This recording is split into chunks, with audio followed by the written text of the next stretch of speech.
Nuo šiol savo laidose jūsų pažindinsime ne tik su senais istoriją menančiais automobiliais bei motociklais, bet ir su technikos šedevrais ir naujovėmis, kurios dar visai nesenai iš kūrėjų fantazijų virto technikos stebuklais bei superautomobiliais.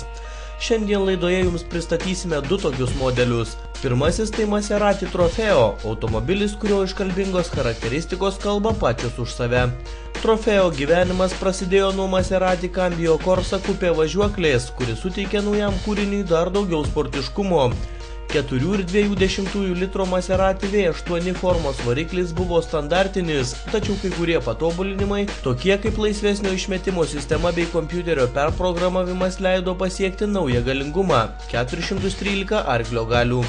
Sportinių automobilių gimęs Trofeo turėjo kietesnės spyruoklės, patobulintus amortizatorius ir tapo dar žemesnis. Žemą Trofeo priekį galima vadinti unikaliu, tačiau gale sumontuotą spoilerį gamintojai skolinosi iš Ferrari 360 Challenge. Trofeo variklio garsas stiprus, tačiau ne aukšto tono lyginant su Ferrari 360. Inžinieriai Trofeo sąmoningai paliko traukos kontrolę, siekiant užtikrinti saugumą nepatyrusiems vairuotojams drėgnoje trasoje.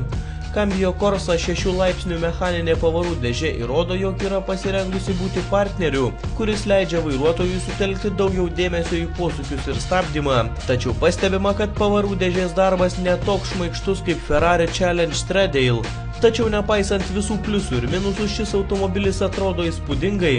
Tegu vaizdai kalba patys už save. Prieš jūs Maserati Trofeo.